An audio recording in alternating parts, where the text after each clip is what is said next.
वास्तव बातमी।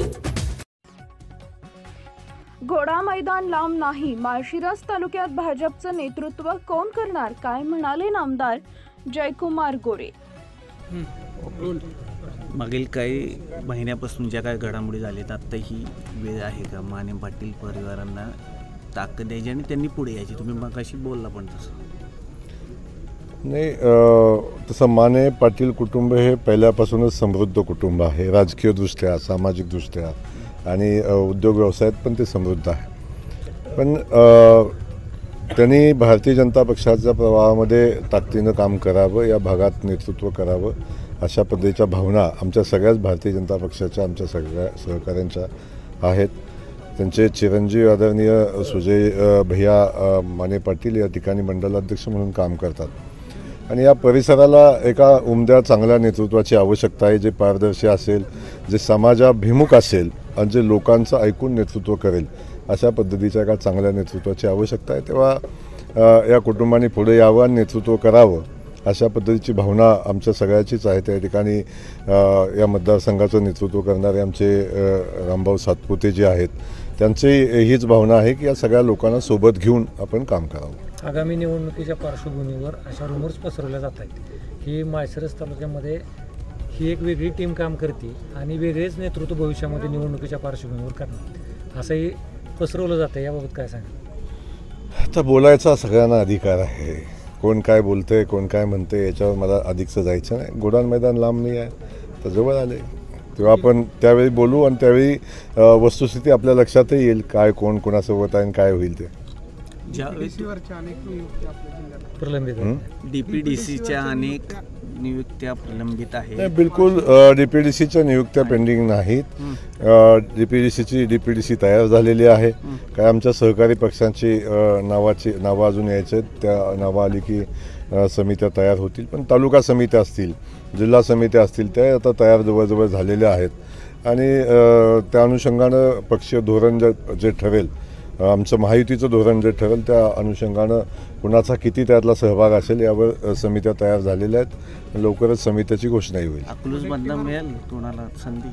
अकलूजमधनं मिळेल का संधी? कशाची? डीपीडीसी का नाही मिळणार? अकलूजमधनं पण संधी मिळेल, पण इथं असणाऱ्यालाच मिळेल।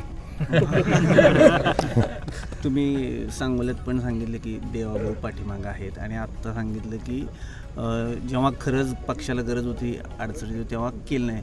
हे सगळे हिशोब चुकते होतील या स्थानिक स्वराज्य संस्था निवडणुकीमध्ये? नाही, मी कुणाचा हिशोब चुकते करायला मी आलो नाही।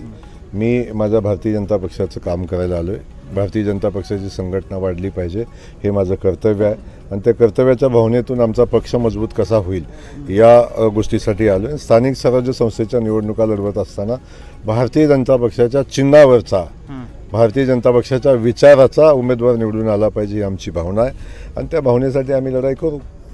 अतिवृष्टी आज नागपूरमध्ये ज्या पद्धतीनं सरकार पूर्णपणे जरांगेसमोर झुकलं होतं, आपण एक समितीत होता, ही पूर्ण समिती झुकली होती। आता कोण कोणासमोर झुकलं हे सगळ्या महाराष्ट्राने बघितलं, मला सांगायची आवश्यकता नाही। माझं एक सांगणं आहे वडेट्टीवारांना, आता पुतना मावशीचा प्रेम खेळण्यात काय मजा नाही आहे।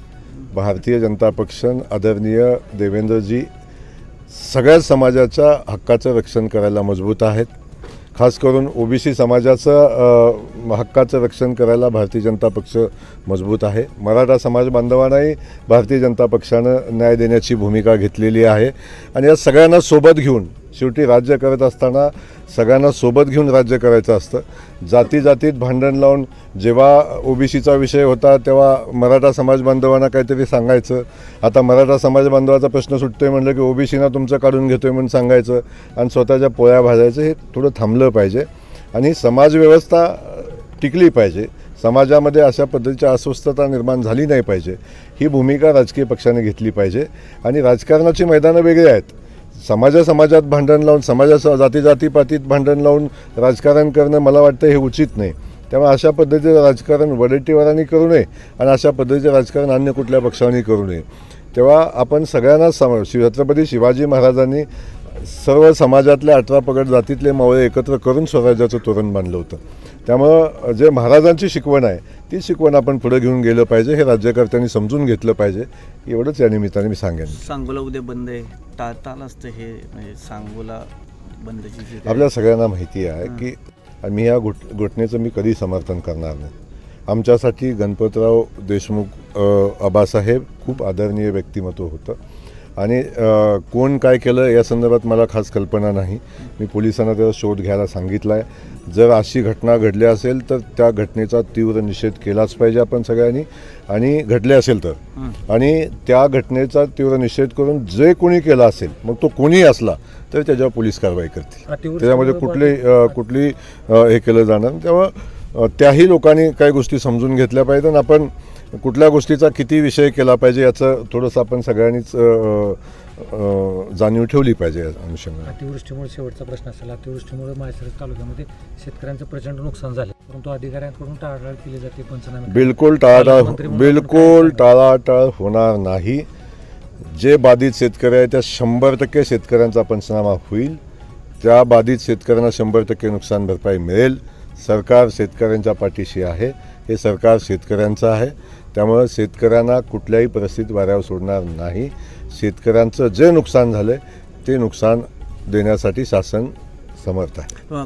प्रणिती शिंदेने आज असं म्हणलं की भेदभाव केला जातोय फंड रिलीज होताना, काय भेदभाव करायला पहिला विषय आहे की काही कारणच नाही. प्रणिती शिंदे ते म्हणतात तुमच्या आमदाराला तुम्ही निधी देताय.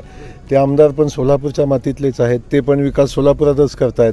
आता भेदभाव करायचा काय संबंध आहे? विकास तुमच्याकडून झाला काय आणि विकास यांच्याकडून झाला काय? मातीचा विकास झाला का नाही, लोकांचा विकास झाला का नाही महत्त्वाचा. भेदभावाचा का तो प्रश्न आला त्याच्यात. आणि मग तुम्ही यादी माझ्या हातात आत्ता दिलेली आहे, DPDCचे पैसे संपत आलेले आहेत, यादी माझ्या हातात आत्ता दिलेली आहे आणि तुम्ही सांगताय भेदभाव होतो. म्हणजे यादी देताना पण तुम्ही शूटिंग केले मला वाटते कामाची. त्यामुळे त्यांना प्रश्न विचारला पाहिजे. DPDCची बैठक झाली मार्च महिन्यामध्ये, बजेट झालं एप्रिलमध्ये, एप्रिल महिन्यात बजेटचे पैसे आले आणि आता यादी तुम्ही देताय ऑक्टोबरमध्ये.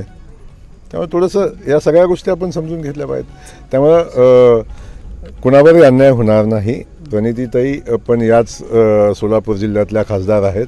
माझे त्यांचे खूप चांगले संबंध आहेत, चिंता करू नका. महाराष्ट्रासह सोलापूर जिल्हा आणि माळशिरस तालुक्यातील महत्त्वाच्या आणि ताज्या बातम्या पाहण्यासाठी भूमिपुत्र न्यूज चॅनलला यूट्यूबवर सबस्क्राईब करा आणि बेल आयकॉन प्रेस करा.